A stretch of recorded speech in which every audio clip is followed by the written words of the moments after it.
अभिवादनशीलस्य अभिवादनशीलस्य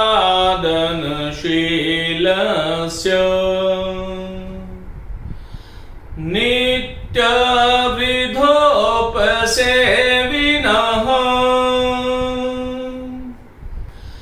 चत्वारि तस्य वर्धन्ते आयुर्वेद्यायशोबलम्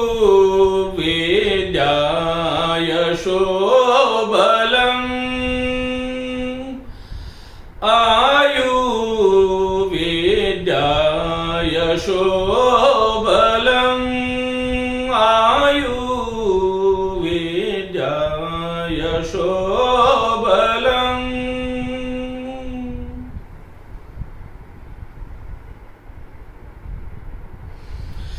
नमस्ते मित्रों, आप सभी का हार्दिक स्वागत, अभिनंदन। समास प्रकरण की बात हम कर रहे थे। कुछ मेरे साथियों का अनुरोध था कि ये जो आरंभ में जो हम श्लोक बोलते हैं उसका अर्थ क्या है, तो संक्षिप्त में अर्थ बता देता हूं। ये नीति श्लोक है और मैं कुछ ऐसे श्लोकों को चुनता हूं जो हमारे दैनंदिन जीवन में कहीं न कहीं काम आते हैं और जिनको जानना एक सामान्य व्यक्ति के लिए भी आवश्यक होता है। ये नीति श्लोक है जो अभी मैंने बोला, अभिवादनशीलस्य नित्य वृद्धोपसेविनः। एक तो अभिवादन यथा योग्य, जब कभी भी हम परस्पर मिलते हैं तो जो व्यक्ति आपसे मिल रहा है, आप जिससे मिल रहे हैं, वो जिस प्रकार के भी अभिवादन का जो योग्य है, यथा योग्य अभिवादन हमें करना चाहिए। अभिवादन फिर है शीलस्य, जो व्यक्ति नित्य अभिवादन करता है, और जो शीलस्य चरित्रवान होता है। अब चरित्र की बहुत बड़ी परिभाषा है, मैं अभी यहां पे नहीं जाना चाह रहा हूं। शील का अर्थ चरित्र होता है। नित्य वृद्धोपसेविनः, अभिवादनशीलस्य नित्य वृद्धोपसेविनः, और हमेशा ही जो वृद्धों की सेवा करते हैं। जान वृद्ध होते हैं, कुछ आयु वृद्ध होते हैं, कुछ जो है कुल वृद्ध है, कुछ शील वृद्ध है। हमारे यहां पर 4 प्रकार के वृद्ध बताए गए: आयु वृद्ध, कुल वृद्ध, शील वृद्ध, जान वृद्ध। और इन सब में जो उत्तम है वह जान वृद्ध है। तो उन जानियों की जो आपसे किसी भी रूप में बड़ा है, उसकी हमेशा सेवा करनी चाहिए, उसके वचन को मानना चाहिए, जो ग्रहण करने योग्य होता है। तो अभिवादनशीलस्य नित्य वृद्धोपसेविनः चत्वारि तस्य वर्धन्ते, ऐसा व्यक्ति जो ये चीजें करता है उसकी 4 चीजें हमेशा ही वर्धित होती है। कौन कौन सी? आयुर्वेद्यायशोबलम्,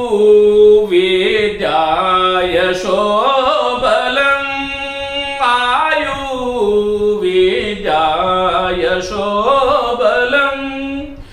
ऐसे व्यक्ति की 4 चीजें: आयु बढ़ती हैं, विद्या उसकी बढ़ती है, क्योंकि सेवा कहते हैं ना, श्रद्धावान लभते जानम। जो पूरी श्रद्धा के साथ इस प्रकृति के उपादानों का प्रयोग करता है, उसको ग्रहण करता है, उसका सदुपयोग करता है, उसी को ज्ञान की प्राप्ति होती है। तो आयु बढ़ती है, फिर विद्या बढ़ती है। आयु, विद्या, यश मिलता है ऐसे व्यक्ति को, और उसका आत्मबल भी बढ़ता है। तो चलिए, ये छोटी छोटी चीजें जो आपकी जिंदगी में कहीं ना कहीं काम आए, और हम सभी लोग जो शिक्षा से जुड़े हैं, भगवान की अति कृपा है हमारे ऊपर, ईश्वर की बहुत बड़ी कृपा है कि हमें इस व्यवसाय से हमें जोड़ा। चलिए आइए आज की कक्षा शुरू करता हूं। मित्रों, समास प्रकरण की हम लोग बात कर रहे थे, और समास प्रकरण में मैं आपको अव्ययभाव करा चुका हूं, द्विगु, बहुव्रीहि और द्वंद्व समास की बात कर चुके हैं। आज समासों में सबसे बड़ा समास, जिस प्रकार जो हमारे ग्रह है, उन ग्रहों में सबसे बड़ा ग्रह जो है वो जैसे बृहस्पति को माना जाता है, ठीक वैसे ही समासों में सबसे बड़ा, जिसकी बहुत ज्यादा व्यापकता है, ऐसा समास जो है उसका नाम है तत्पुरुष। ये तत्पुरुष जो है, इसका कुनबा समासों में सबसे बड़ा है, क्योंकि तत्पुरुष का ही एक भेद कर्मधारी है, कर्मधारी का भेद द्विगु है, और तत्पुरुष के फिर गौण भेद हो जाते हैं, जिसके बारे में मैं बात करूंगा। यहां से खूब परीक्षा में प्रश्न आते हैं, बहुत ही महत्वपूर्ण कक्षा होने वाली है, बहुत ध्यान से आपको सुनना है। तत्पुरुष के गौण भेद भी होते हैं। नए तत्पुरुष समास होता है, अलुक तत्पुरुष समास होता है, मध्यम पदलोपी तत्पुरुष समास होता है।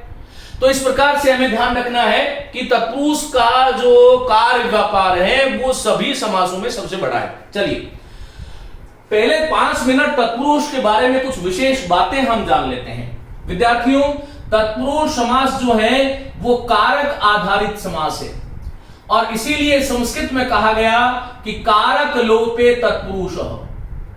कारक चिन्हों का जो लोप, जिसको हम विभक्ति चिन्ह कहते हैं, कारक लोपे तत्पुरुष। जो विभक्ति चिन्ह है, जो दो समस्त पद जिसको हम कहते हैं, उनके मध्य आए हुए जो विभक्ति चिन्ह है, विभक्ति चिन्ह हम सभी जानते हैं, कर्ता से शुरू करते हैं। कर्ता ने कर्म को कर्ण से, के द्वारा, संप्रदान के लिए या फिर को, अपादान से, पृथकता अलग होने के योग में, संबंध का, के, की या फिर रा, रे, री अथवा ना, ने, नी और अधिकरण में, पे और पर। तो ये और संबोधन है और है, ये कारक को जो चिन्ह है उसका लोप करना। इसलिए ये ध्यान रखना, यदि आपसे ये कोई पूछ ले कि विभक्ति आधारित समास कौन सा है या कारक आधारित या विभक्ति आधारित, तो हमें ध्यान रखना है कि कारक या विभक्ति आधारित जो समास है उसका नाम तत्पुरुष समास है। अब देखिएगा, हमें यह भी ध्यान रखना चाहिए कि तत्पुरुष समास में कर्ता और संबोधन, कर्ता एवं संबोधन, इन दो कारकों को छोड़ देना चाहिए। कर्ता एवं संबोधन को छोड़कर कर्म से लेकर अधिकरण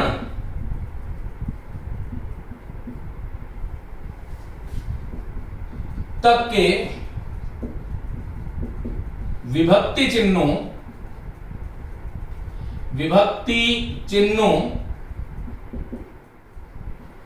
का लोप करके जो समस्त पद बनाए जाते हैं,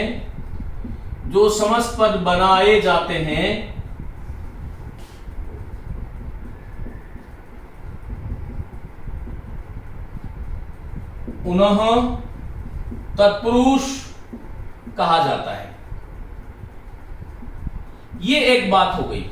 अभी तक आप लोगों ने यह सीखा कि तत्पुरुष समास जो है वो कारक आधारित है, अर्थात इसमें विभक्तियों का लोप होता है। ये विभक्तियां होती कहां है? जब हम विग्रह करते हैं तो पहला पद और जो अंतिम पद, जिसको आप प्रथम पद और पूर्व पद या उत्तर पद जो कह रहे हैं, उसके मध्य जो विभक्तियों के चिन्ह होते हैं, को, से, के द्वारा, के लिए इत्यादि, उनका लोप कर देते हैं। कहां किसको छोड़ना चाहिए? एक तो कर्ता को छोड़ देना चाहिए और एक संबोधन को छोड़ देना चाहिए। और इस दृष्टि से इस तत्पुरुष समास के 6 भेद हो जाते हैं। किस दृष्टि से? विभक्ति चिन्हों के आधार पर। यदि आपसे कोई ये प्रश्न कर ले कि विभक्ति चिन्हों के आधार पर, मेरे साथ साथ आप इन चीजों को लिखिएगा। आज कुछ बहुत सारी महत्वपूर्ण बातें जो आपने अभी तक नहीं पढ़ी उसके बारे में बात करूंगा। विभक्ति चिन्हों के आधार पर यदि तत्पुरुष समास का तत्पुरुष के भेद पूछे तो ये ध्यान रखना, इसके 6 भेद हैं, ये याद रखें आप लोग। अब ये विभक्ति चिन्हों के आधार पर पहले तो हमें ये देखना चाहिए कि इससे प्रश्न किस प्रकार के आएंगे। मित्रों, कई बार क्या होता है, देखो ये क्यों जानना जरूरी है, आखिर तत्पुरुष को हम भेदों के आधार पर ही क्यों पढ़ें, ऐसी क्या आवश्यकता हो गई? तो आप सभी को मैं बता दूं कि ये जो तत्पुरुष समास है इसमें किस प्रकार के प्रश्न आते हैं। यदि आपसे किसी ने ये पूछ लिया इस प्रकार से, जैसे मैंने आपसे कहा कि कर्म कुशल, मैंने एक पद दे दिया आपको, या मैंने राजपुत्र दे दिया, मंत्री परिषद दे दिया, या फिर मैंने रसाले दे दिया, मदिरालय या रसोई घर दे दिया। अब ये कुछ समस्त पद हैं। इन समस्त पदों में, इन समस्त पदों को लेकर के 2 प्रकार से प्रश्न पूछे जा सकते हैं। विद्यार्थियों बहुत ध्यान से सुनना है। कर्म कुशल, राजपुत्र या रसालय, इस प्रकार तत्पुरुष के हजारों उदाहरण बन जाते हैं। अब आपसे प्रश्न एक तो यह पूछा जाएगा कि कर्म कुशल में कौन सा समास है, और वहां पर आपको दे दिया तत्पुरुष है, कर्मधारय है, द्विगु है या फिर अव्यय भाव है, तो फिर आपको तत्पुरुष करना है। लेकिन कई बार, अंडरलाइन करके सुने इस बात को जो बोलने जा रहा हूं, कई बार ऐसा होता है कि कर्म कुशल में तत्पुरुष समास में यह पूछ लिया जाता है, कर्म कुशल इस समस्त पद में कौन सा तत्पुरुष है। तो कौन सा तत्पुरुष है, तो वो आपको विकल्प दे सकता है कि कर्म तत्पुरुष है क्या। तो पहला हमें ये जानना चाहिए कि कर्म तत्पुरुष है कि नहीं, ये कहां पर होता है, उसके बारे में अभी बात करेंगे। या फिर करण तत्पुरुष है क्या, या फिर जो है संप्रदान है क्या, संप्रदान तत्पुरुष, या फिर अपादान तत्पुरुष, या फिर संबंध तत्पुरुष, और या फिर अधिकरण तत्पुरुष। तो आपको यह ध्यान होना चाहिए कि कर्म कुशल या राजपुत्र और रसाले, ये जो मैंने शब्द लिखे हैं, ये शब्द जो हैं ये तत्पुरुष के उदाहरण है। लेकिन सवाल ये उठता है कि तत्पुरुष में कौन सा भेद है। अब इन 6 में से कोई भी 4 विकल्प आपको दिए जाए तो ये ध्यान रखना कि कर्म कुशल का विग्रह कैसे करोगे आप। कर्म कुशल का विग्रह करेंगे हम कर्म में कुशल, कर्मों से कुशल, कर्मों को कुशल, कर्मों ने कुशल, इस प्रकार का विग्रह इसका नहीं होता है। अब ये देखिएगा इसमें क्या आया, मैं आया, और ये मैं किसका चिन्ह है, ये मैं अभी यहां लिखने की कोई आवश्यकता नहीं है, मैं समझता हूं कि ये चीजें आपको आती है। आप सभी जानते हैं कि कर्म तत्पुरुष का जो चिन्ह है वो को है, करण तत्पुरुष का जो चिन्ह है वो से साधनार्थ वाला, या फिर कोई सजीव है तो द्वारा, के द्वारा। संप्रदान का जो मुख्य है वो है के लिए, और एक गौण रूप से को का प्रयोग भी होता है, बाद में बात करेंगे। अपादान तत्पुरुष में से आता है, लेकिन ये पृथकता का बोध कराता है, पृथकता का बोध। संबंध तत्पुरुष जो है उसका चिन्ह जो है हम सभी जानते हैं का है, या फिर के है, या फिर की है। और अधिकरण जो तत्पुरुष है, अधिकरण तत्पुरुष का जो चिन्ह है वो है में या पर, क्योंकि पे जो है इस प्रकार से जो ये पे आप लिखते हो, ये आधुनिक भाषा में इस पे चिन्ह का लोप हो गया है, इसलिए मैं मुख्य रूप से 2 लिख रहा हूं। अब हमें यह देखना चाहिए कि कर्म कुशल का मैंने विग्रह किया कर्म में कुशल। अब आप लोग देखें कि ये कर्म प्रथम पद था और ये कुशल द्वितीय पद, जिसको हमने उत्तर पद कहा। इसके मध्य क्या आया, मैं। इस परिभाषा को पढ़े, कर्ता एवं संबोधन को छोड़ करके कर्म से लेकर अधिकरण तक के विभक्ति चिन्हों का लोप करके जो समस्त पद बनाए जाते हैं उन्हें तत्पुरुष कहते हैं। अब इसमें कौन से कारक का चिन्ह लोप हुआ है, मैं, और मैं किसका चिन्ह है, अधिकरण। इसका मतलब कर्म कुशल में आपको ये ऑप्शन दे दिए गए कि कर्म कुशल शब्द में कौन सा तत्पुरुष है। कर्म दे दिया, संप्रदान, अपादान और अधिकरण, तो आप लोग कौन सा करेंगे, अधिकरण। मेरा समझाने का मतलब ये है। दूसरी बात देखो, मैं ये जो कक्षाएं ले रहा हूं, मेरे मन मस्तिष्क में वह विद्यार्थी है जो नहीं जानता है, और मेरा ध्येय ये होता है जब मैं यहां आपको पढ़ाने के लिए आता हूं तो मेरे मस्तिष्क में वह मेरा उस छोर पर, जो अंतिम शिखर पर बैठा हुआ, अंतिम छोर पर बैठा हुआ जो विद्यार्थी है, जो इस दृष्टि से नहीं जानता है, उसके लिए मैं पढ़ा रहा हूं। इसलिए छोटी से छोटी चीजें भी मैं आपको बताता हूं। मित्रों, राजपुत्र का विग्रह पहले करना चाहिए। देखो, राजा का पुत्र, सभी जानते हैं ना आप लोग, राजा का पुत्र। अब ये का जो चिन्ह है वो किसका है, संबंध तत्पुरुष का है। ये सत्य है कि कर्म कुशल, राजपुत्र और रसालय, ये जो 3 शब्द मैंने लिखे ये तत्पुरुष के ही उदाहरण है। लेकिन तत्पुरुष का भेद पूछा जाता है, आजकल की परीक्षाओं का पैटर्न बदल गया है। तो रस, चलिए संबंध तत्पुरुष हो गया। अब ये रसाले जो होगा उसमें रस का आले मत करना, ये ध्यान रखना, रस के लिए आले, रसाले का विग्रह रस का आले नहीं करना है। क्यों नहीं करना है, मैं विस्तार से बताने वाला हूं आपको ये सब तत्पुरुष समास में। अभी इतना सीख लो कि इसका विग्रह जो है वो रस के लिए आले होता है, और के लिए किसका चिन्ह है, संप्रदान का। इसका मतलब ये जो है रसाले जो है वो तत्पुरुष तो है, लेकिन तत्पुरुष में कौन सा है, यदि आपसे कोई पूछे तो संप्रदान तत्पुरुष का उदाहरण ये होगा। इस प्रकार से हमें जानना चाहिए। मित्रों, कुछ उदाहरण हम लिखते हैं और उदाहरण के आधार पर मैं आपको कुछ और स्पष्ट करता हूं। एक शब्द लिखा मैंने शरणागत, और कुछ ऐसे 6 शब्द में लिख रहा हूं। ये 6 शब्द वो हैं जो बहुत ज्यादा परीक्षाओं में पूछे जाते हैं और जिनमें कहीं ना कहीं कोई ना कोई संदेह है। कर्ण तत्पुरुष का हम एक ले लेते हैं, मोहांध, जन्मांध, जानांध, धनांध, कुछ भी लिख लेते हैं। और संप्रदान का हम एक उदाहरण ले लेते हैं, संप्रदान का एक उदाहरण ले लेते हैं। चलिए, हमने आपको रसोई घर या हवन सामग्री कुछ भी ले लिया। अपादान जो है उसका एक जन्मांध, और यहां पर मृग शावक या मृग छोना, और यहां पर कवि श्रेष्ठ।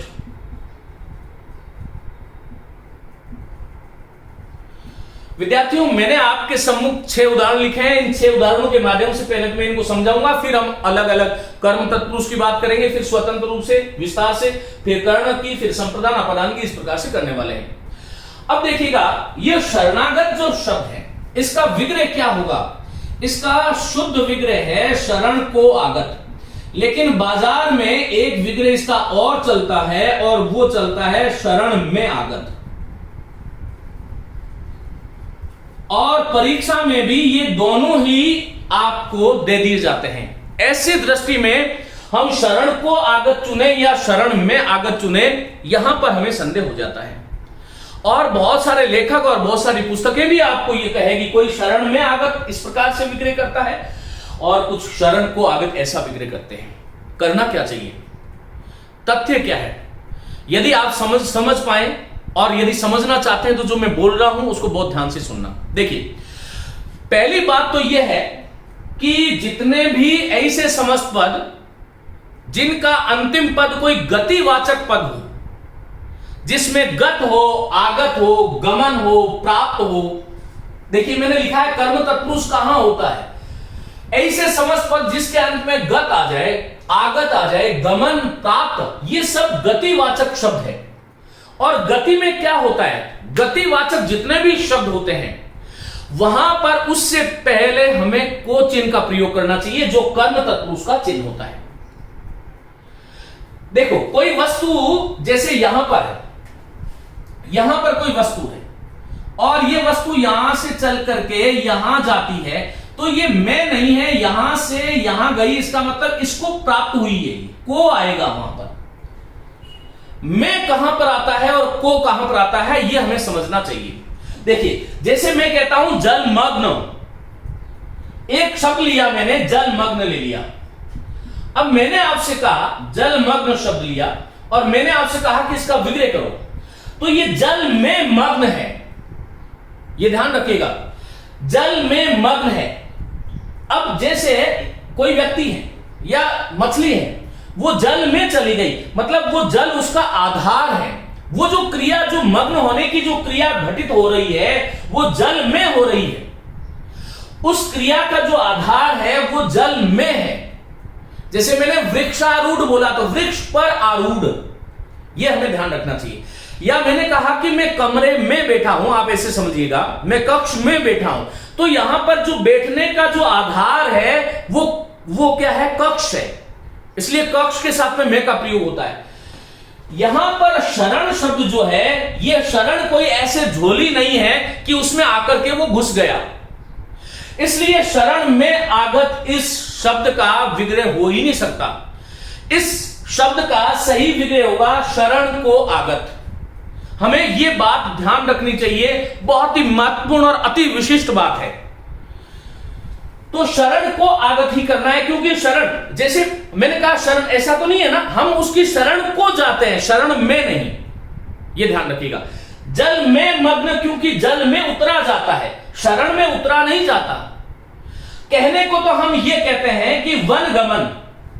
अब यहां पर सामान्य जो हमारा दैनंदिन जो बोलचाल की जो भाषा है, विद्यार्थियों, उस भाषा में जब मैं ये कहता हूं कि राम वन गमन हो गए, वन में चले गए, वन में गमन हो गया, कहने को मैं वन गमन कर रहा हूं, लेकिन हिंदी का जो राजभाषाई रूप है, वो राजभाषाई रूप जो है वो मानक चिन्हों को स्वीकार करता है, अमानक को नहीं। और इसलिए यहां पर वन में नहीं होगा, वन को गमन होगा।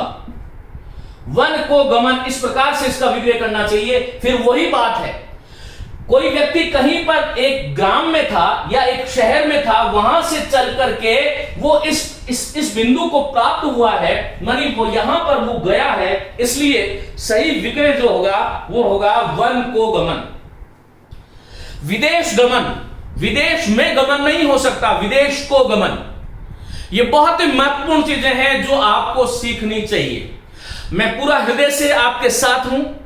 आपको आपका जो है पूरा फोकस इन शब्दों को सीखने पर होना चाहिए, क्योंकि कोई जो परीक्षा है उसके अंदर आप पूरा कारक समास प्रकरण पढ़ के जा रहे हो और उस समास में आपसे 2 प्रश्न कर लिए, उस वही गलत कर दिए तो गड़बड़ हो गया।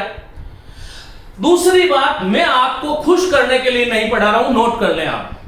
मैं ये चाहता हूं कि आपका चयन हो, और वह चयन, क्योंकि मैंने जीवन के 20 वर्ष इस शिक्षा को दिए हैं, मैं जानता हूं कि प्रश्न किस प्रकार से और कहां से और कैसे आते हैं। और ये कुछ डाउट्स वाले शब्द हैं मैंने लिखे हैं। चलिए आगे बात करता हूं। अब ये आगे वाला शब्द देखो, आगे वाला जो शब्द है वो है मोहांध, और मोहांध का विग्रह आप कैसे करोगे?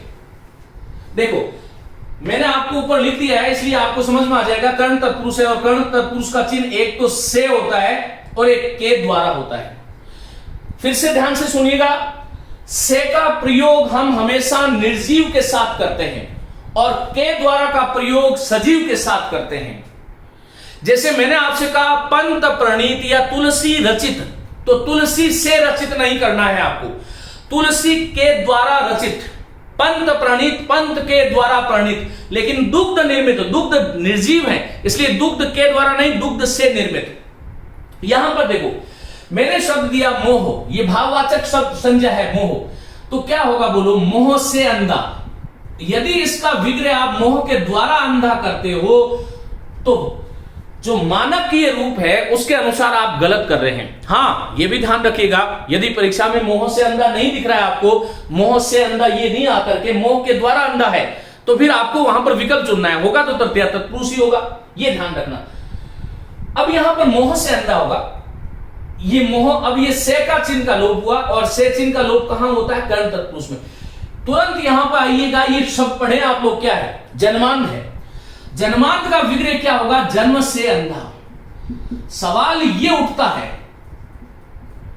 कि आपको, जैसे मैंने एक तो दिया जन्म से अंधा, मोह से अंधा, एक मैंने दिया आपको भय से भीत, और एक मैंने दे दिया पद से च्युत। इसका बनता है भयभीत समस्त पद, इसका समस्त पद बनता है पदच्युत। देखो 4 शब्द आ गए, एक तो मोहांध, एक जन्मांध, एक भयभीत और एक पदच्युत। और इन चारों शब्दों में आपसे परीक्षक ने यह पूछा था कि निम्न में से कौन सा समस्त पद कर्ण तत्पुरुष का उदाहरण है? जबकि विग्रह में यहां भी से है, यहां भी से है, यहां भी से है, यहां भी से है। जब चारों स्थानों पर से है तो आप इसका निर्णय कैसे करोगे? आगे आने वाले 2 मिनट 3 मिनट पूरा ध्यानस्थ हो जाएं और इसको सीख लें, जीवन में कभी गड़बड़ नहीं कर सकते आप लोग। कर्ण तत्पुरुष का चिन्ह भी से होता है और अपादान का भी से होता है, लेकिन ये वाला जो कर्ण तत्पुरुष का जो से है वो साधन अर्थ को व्यक्त करता है। साधन का मतलब यह है कि कोई साधन, मानी कि जिससे हम किसी चीज को साधते हैं। जैसे मैंने कहा कि राम पैरों से चलता है, तो पैर क्या हो गए? साधन हो गए चलने में, यह ध्यान रखिएगा। मैंने कहा वह हाथ से लिखता है, हस्तलिखित, हस्त के द्वारा लिखित, तो यहां पर ये जो हाथ जो है वो साधन है, या हाथ हस्त से लिखित। जब मैं आपसे कहता हूं कि चक्षु दृष्ट, आंखों देखी, मानी आंखों से देखा हुआ, यहां पर जो से आया है ये साधन है, क्योंकि देखने का साधन क्या है? आंख। और कर्ण श्रुत या कानू सुना, कान से या कानू से सुना हुआ, कानू आएगा क्योंकि 2 है कान, कानों से सुना हुआ। अब यहां पर मैं आपसे पूछा हूं कि मैंने कहा कि वो बात कानू सुनी है। और कौन सा समास होगा? तो कान सुनने में साधन है, इसलिए यहां पर जो से आया है ये क्या हुआ? कौन सा से? कर्ण तत्पुरुष का है। यहां पर देखिएगा, मैंने कहा कि भय से भीत, या भीत होने का साधन भय नहीं है। दूसरी बात हमें ध्यान रखना है कि जब भी हम किसी वस्तु से, किसी पदार्थ से, किसी प्राणी से डरते हैं, हमें डर लगता है, तब हम क्या करते हैं? दूर भागते हैं। जब मैंने कहा सिंह भय, तो क्या विग्रह करोगे? सिंह से भय। ये वाला जो से है, ये कारक में भी, कारक की दृष्टि से भी बहुत महत्वपूर्ण कक्षा हो गई है। मैंने आपसे सिंह भय का विग्रह पूछा इस समस्त पद का, और सिंह भय का आपने विग्रह कर दिया सिंह से भय। अब मैंने आपसे कहा कि ये से जो है वो कर्ण तत्पुरुष का है कि अपादान तत्पुरुष का है? निर्णय कैसे करोगे? इसको आपको ऐसे सोचना है कि जब भी हमें भय लगता है तब हम क्या होते हैं? उस चीज से अलग होते हैं। ऐसा नहीं हो सकता कि आपके सामने सिंह आया, सिंह भय, सर्प भय, समास भय, मातृ भय, पत्नी भय, दुख भय, संसार भय, जो भी जितने भी भय कहीं भी आएगा तो वो अपादान तत्पुरुष का उदाहरण होगा। ये ध्यान रखना, लिख लो। यदि किसी समस्त पद का दूसरा पद भय हो तो वहां पर आया हुआ जो से होगा ये अपादान तत्पुरुष का उदाहरण होगा। जब आपके सामने सिंह आता है तो आप क्या करते हैं? वैसे जो करना है सिंह को करना है, लेकिन व्याकरण क्या है इसका?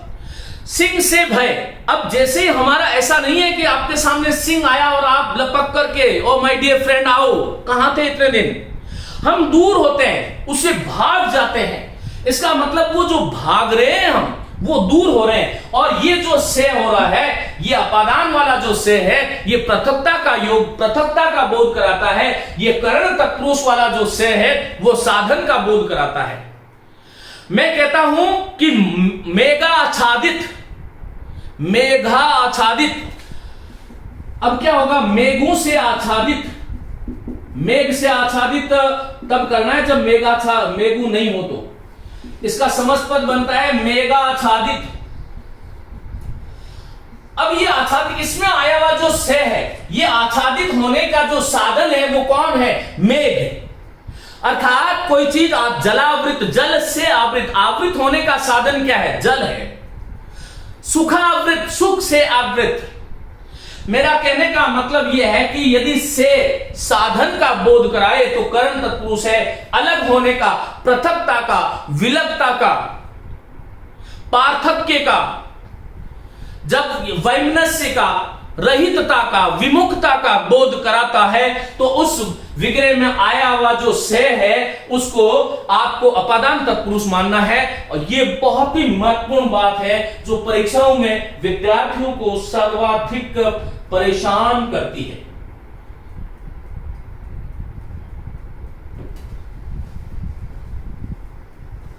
देखिए, अब आपने ये जन्मांत शब्द है, ये एक सामान्य नियम है कि अंधा शब्द जहां के, अंधा या अंध शब्द जहां पर आता है वहां पर हमें कर्ण तत्पुरुष करना चाहिए। 4 शब्द बता रहा हूं: मोहांध, धनांध, धर्मांध, ज्ञानांध, कुलांध। इसमें जो मैंने बोले हैं, इसमें से साधन किससे अंधा हुआ? मोह से। किससे अंधा हुआ? ज्ञान से। तो ज्ञान से अंधा, मोह से अंधा। हम जानते हैं ना, धृतराष्ट्र के लिए आता है मोह से अंधा, पुत्र मोह में अंधा हो गया। मोह में कहते हैं होता मोह से है, पुत्र मोह से अंधा, पुत्रांध, धनांध, धन से अंधा हो गया। वो अंधा होने में जो साधन है वो धन है। लेकिन ये जन्मांध शब्द इसका अपवाद है, मैंने इसीलिए लिखा है। मोहांध में कर्ण तत्पुरुष है लेकिन जन्मांध में अपादान होगा। और इसका कारण यह है क्योंकि वो जन्म से अंधा है, जन्म से ही वो प्रकाश से अलग है। जब उसका जन्म हुआ तब वो अंधा हुआ, ऐसा नहीं है। वो जन्म से ही अंधा है। इसका मतलब ये जन्मांध जो शब्द है बहुत बार परीक्षा में पूछा गया है और ये अपादान तत्पुरुष का उदाहरण होगा।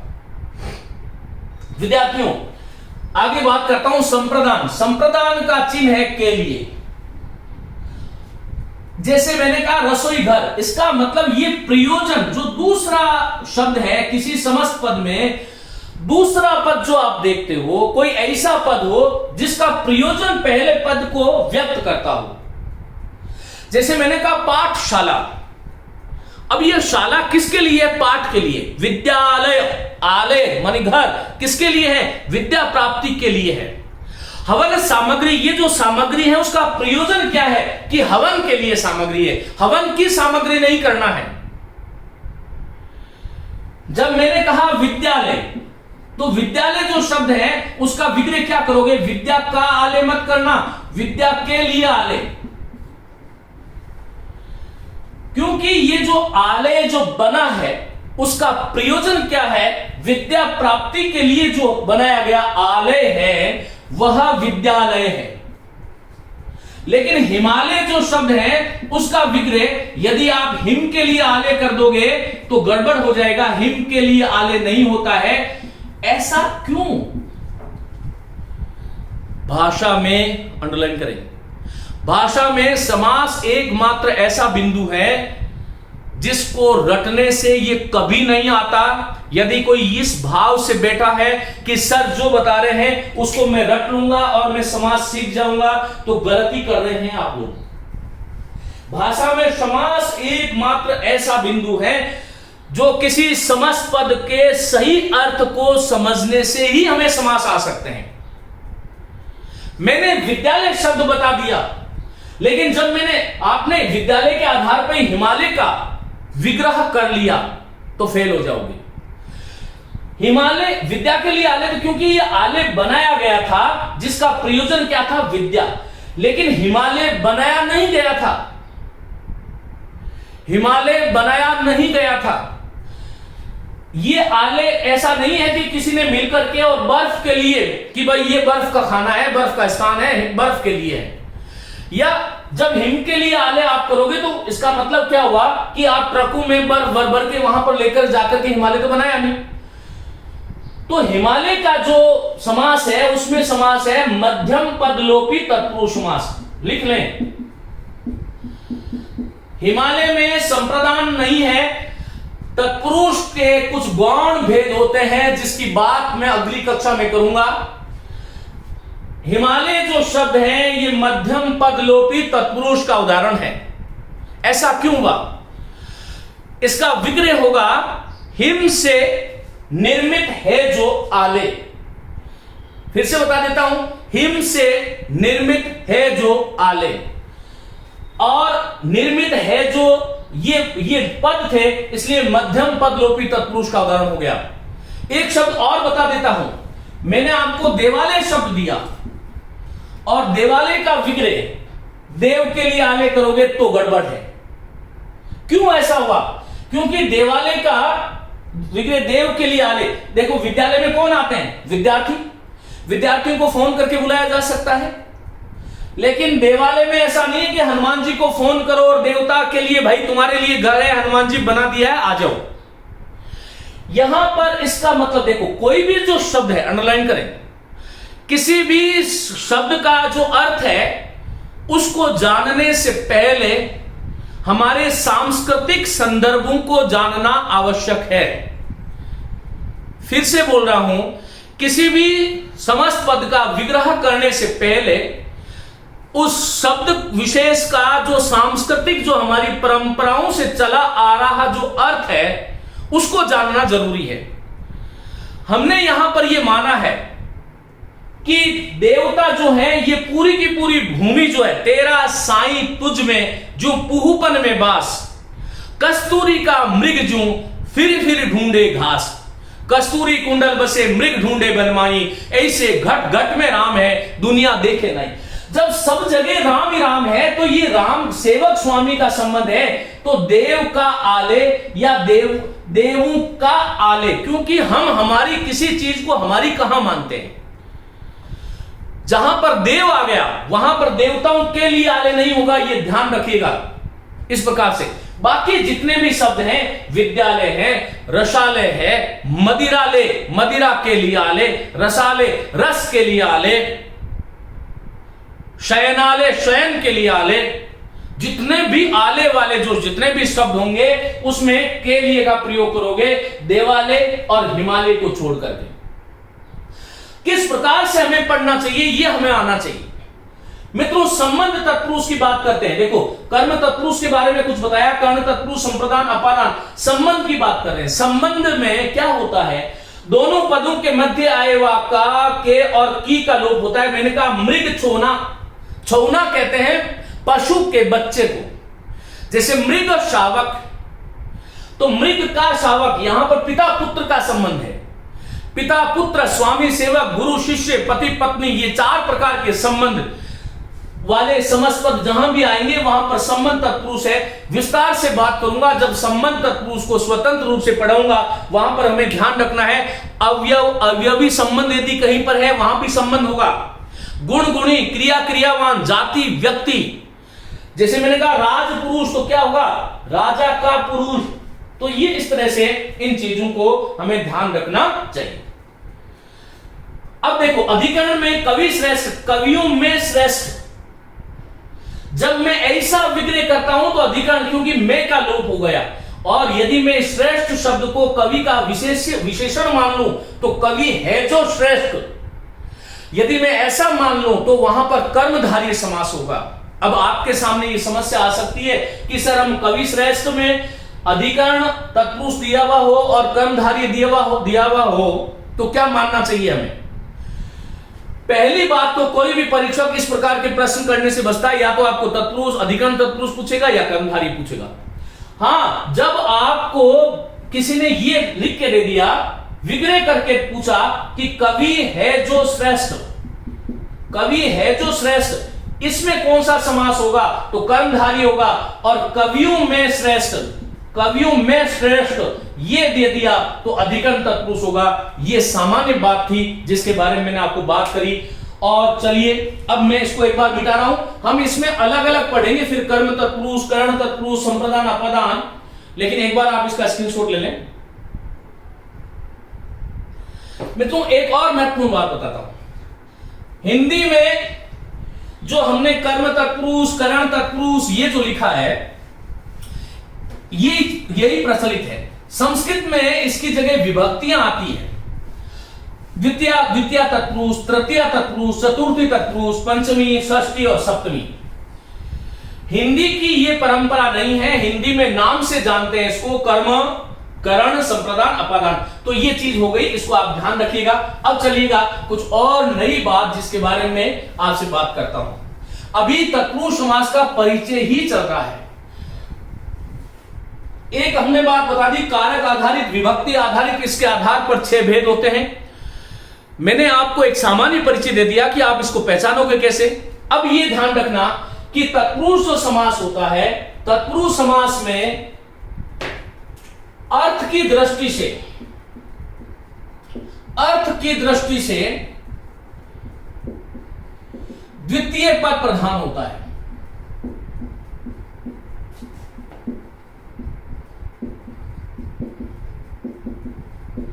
अब कोई पद प्रधान कैसे होता है, जब आप लोग ये बात करते हो कि अव्यय भाव में पहला पद प्रधान, तत्पुरुष में द्वितीय पद प्रधान, द्वंद्व में दोनों प्रधान और बहुब्री में दोनों ही अप्रधान, कोई तीसरा प्रधान, तो आखिर हमें पता कैसे चले।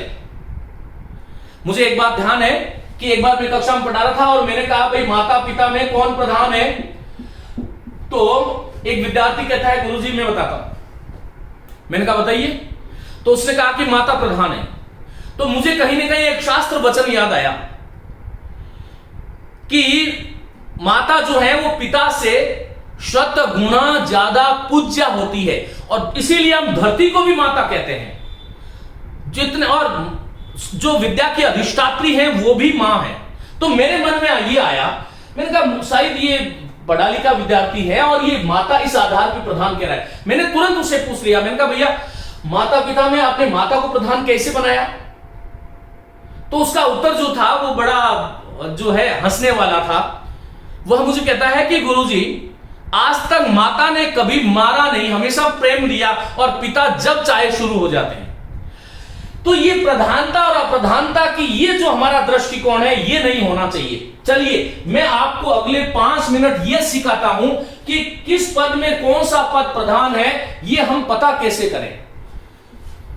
कौन सा पद प्रधान है इसका पता कैसे करें, कौन सा पद प्रधान है इसका हम पता कैसे करें। कोई भी समस्त पद आपके सामने आ रहा है तो आप क्या करो, उस समस्त पद के साथ क्रिया जोड़ दो। संक्षिप्त में बता रहा हूं मैं, उसके साथ में क्रिया को जोड़ दो। किस समास में कौन सा पद प्रधान है इसको जानने के लिए आप इस 5 मिनट के सत्र को सुन लेना। जीवन में कभी समस्या नहीं आएगी कि कौन सा पद प्रधान होता है, इसका निर्णय हम कैसे करें। अब मैंने कहा कि कोई भी समस्त पद आया, जैसे मैंने कहा कि स्वामी भक्त आ रहा है, कुछ शब्द में लिख देता हूं। मैंने एक शब्द लिखा स्वामी भक्त, एक शब्द लिखा मैंने रसोई घर, एक शब्द लिखा मैंने भर पेट, एक शब्द लिखा मैंने भाई बहन। एक तो बहिन नहीं होता है, बहन होता है। भाई बहन, पति पत्नी, कोई भी मैंने इस प्रकार से लिख दिया। एक मैंने लिख दिया पीतांबर, एक मैंने लिख दिया दशानन, एक मैंने लिख दिया राजपुरुष, एक समस्त पद मैंने लिख दिया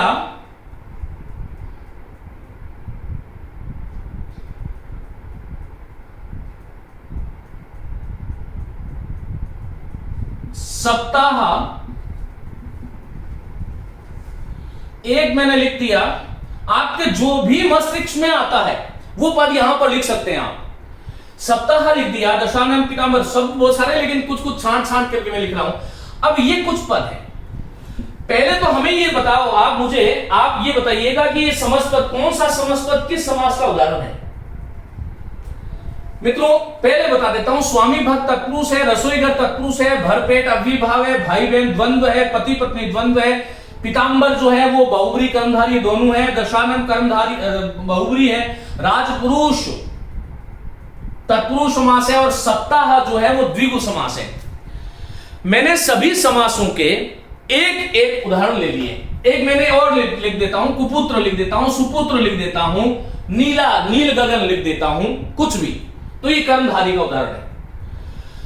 अब इनमें आप मुझे ये बताओ कि ये स्वामी भक्त जो शब्द है, इस स्वामी भक्त में आपसे पूछे कौन सा समास है, तो ये आपको समझ में आना चाहिए स्वामी का भक्त। स्वामी का भक्त जो है वह का तो संबंध तत्पुरुष समास है।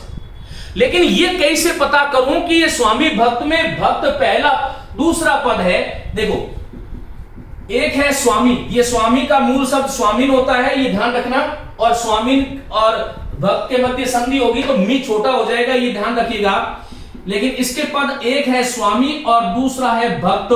ये पहला पद है, ये दूसरा पद है, और इनको मिलाकर के मैंने स्वामी भक्त संधि करते हुए मी छोटा कर दिया, क्योंकि मूल शब्द स्वामीन था और मैंने जो शब्द बना दिया वो था स्वामी भक्त। न लोप व्यंजन संधि है यहां पर, इसके बारे में बात कर चुका हूं। न लोप व्यंजन संधि एक मेरा पूरा व्याख्यान है, उसको आप सुन लें। अब देखो स्वामी भक्त शब्द के दिया। अब मुझे ये बताओ कि आप कैसे पता करोगे कि भाई ये तत्पुरुष समास का उदाहरण है, भक्त इसमें प्रधान है। क्यों प्रधान है? तो मैंने आपको कहा कि कोई भी जो है कौन सा पद प्रधान है, इसको बात को पता करने के लिए उसके साथ में समस्त पद के साथ में क्रिया को जोड़ दो। अब क्रिया जोड़ूंगा तो होगा स्वामी भक्त आ रहा है। मित्रों आप इस क्रिया से फिर क्रिया जोड़ने के बाद प्रश्न करो कौन या फिर क्या। अब कौन और क्या से जिस पद से उत्तर मिल जाएगा वही पद प्रधान होगा। इस बात को वापस जो है म्यूट कर करके 5 बार सुन लेना।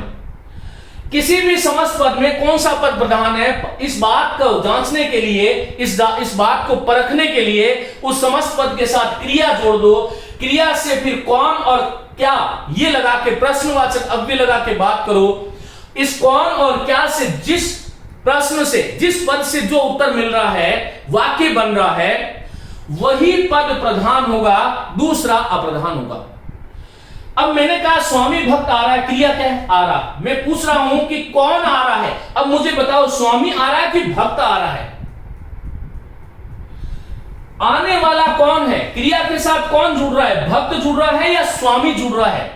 स्वामी नहीं जुड़ रहा, क्रिया के साथ भक्त जुड़ रहा है, क्योंकि आना क्रिया से जिसका संबंध है वह भक्त का है। स्वामी तो कहीं बैठा होगा, आने वाला कौन है? भक्त है।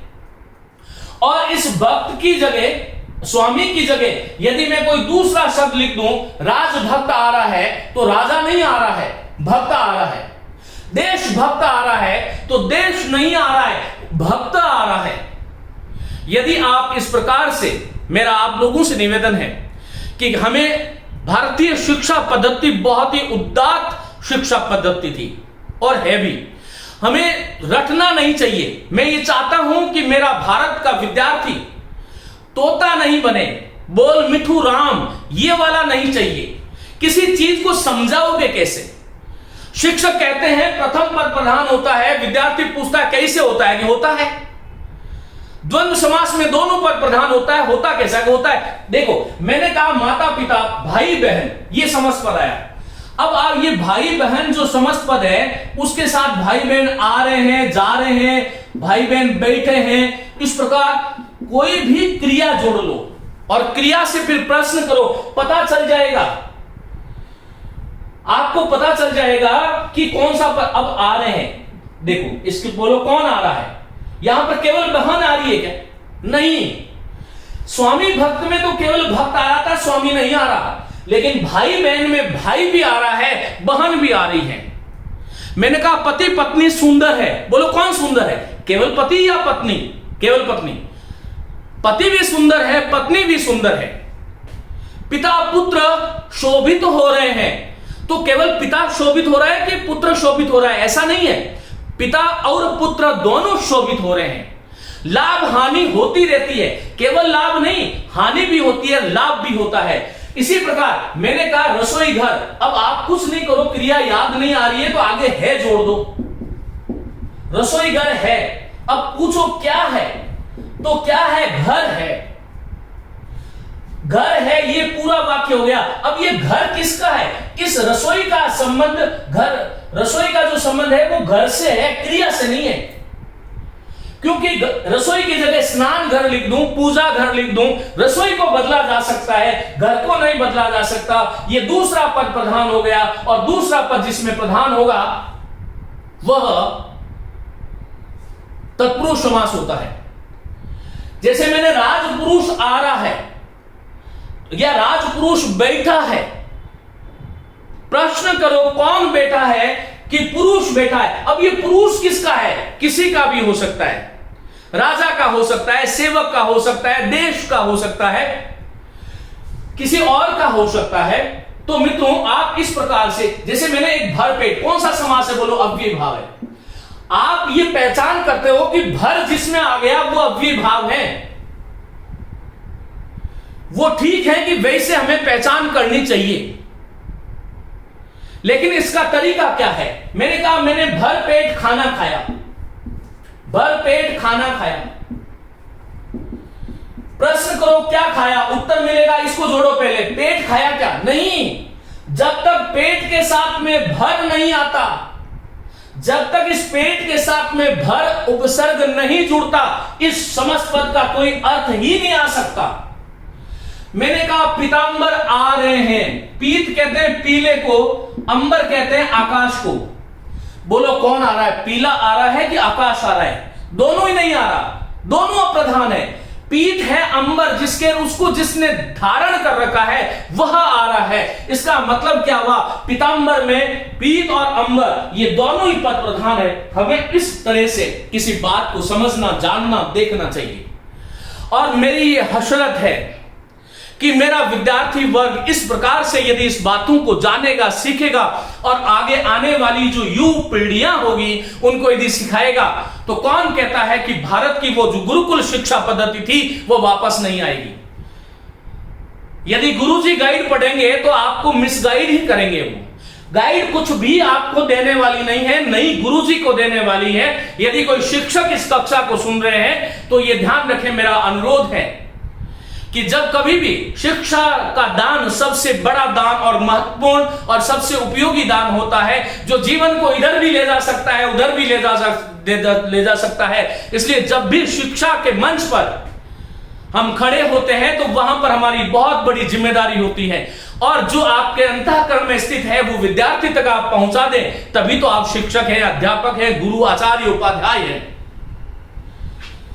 मित्रों, मैंने कहा दशानन आ रहे हैं या दशानन जल रहा है। मुझे एक बताओ, क्या 10 जल रहा है? कोई 10 संख्या है क्या जो जल रही है, या आनंद जल रही है? नहीं, 10 है आनंद जिसके ऐसा कोई रावण विशेष, पीत है अंबर जिसके ऐसा कोई विष्णु विशेष या कृष्ण विशेष जल आ रहे हैं, जा रहे हैं या जल रहे हैं। कौन सा पद प्रधान है, इसको जानने के लिए उस समस्त पद के साथ क्रिया का प्रयोग करो। क्रिया करने के बाद में कौन और क्या से प्रश्न करो।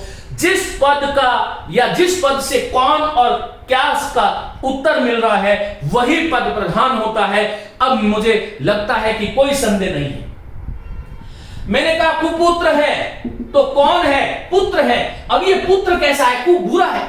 इस कु का संबंध जो है से नहीं है, क्रिया के साथ नहीं है, पुत्र के साथ है। इसलिए दूसरा पद प्रधान हुआ।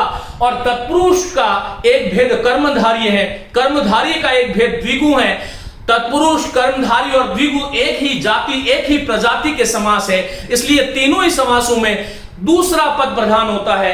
कई बार पिछली बार रीट में पूछ लिया गया था कर्मधारी में कौन सा पद प्रधान होता है। विद्यार्थी को लगता है कि तत्पुरुष में दूसरा होता है तो कर्मधारी में पहले ही होगा, और यहीं पर गड़बड़ करते हैं। बस जब तीनों समास तत्पुरुष, कर्मधारी, द्विगु तीनों में ही दूसरा पद प्रधान होता है। तीनों की विशेषता यह है कि तत्पुरुष विभक्ति आधारित समास है, कर्मधारी विशेषण विशेष्य वाला समास है, कुपुत्र वाला, और द्विगु समास सप्ताह, सप्त संख्या और संज्ञा का मेल कराता है। तीनों में संरचना में अंतर है।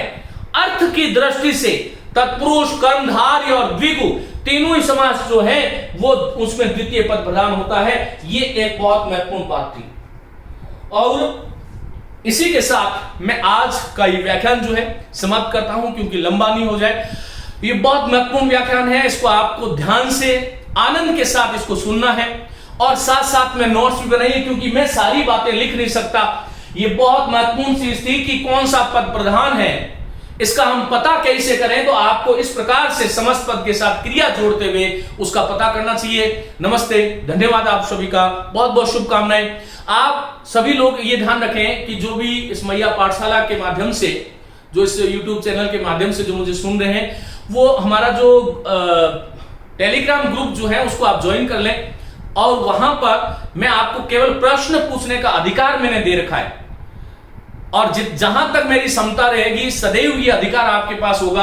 आप प्रश्न करते हैं, मैं उनका उत्तर देता हूं। जब भी समय मिलता है आप उस चैनल को, टेलीग्राम ग्रुप को ज्वाइन करें, और वहां पर यदि आपकी कोई भी शंकाएं हैं वहां पर आप पूछिएगा। अपने साथियों को इसके बारे में बताएं ताकि ये बहुत सारे लोगों तक पहुंचे। धन्यवाद, नमस्ते।